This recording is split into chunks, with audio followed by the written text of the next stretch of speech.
من زمان ده بلشنا كتير.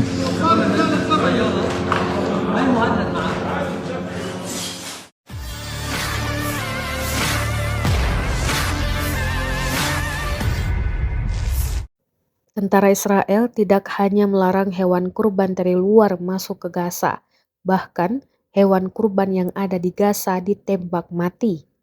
Beberapa hari sebelum Idul Adha, beberapa warga Gaza berusaha mendapatkan kambing untuk mereka potong pada saat Hari Raya Idul Adha.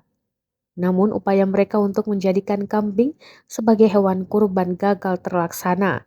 Sebelum Hari Raya Idul Adha tiba, tentara Israel telah lebih dulu menembak mati kambing-kambing tersebut. Niat warga Gaza berkurban pun akhirnya batal setelah menemukan kambing-kambing mereka mati.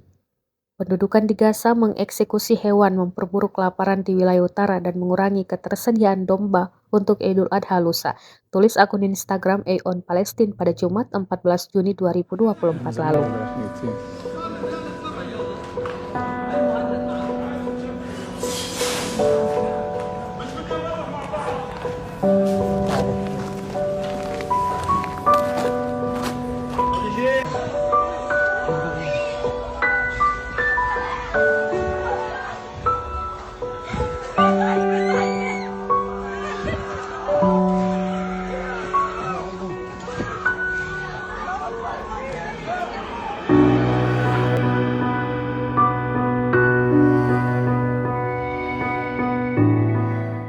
Download Tribun X sekarang, menghadirkan lokal menjadi Indonesia.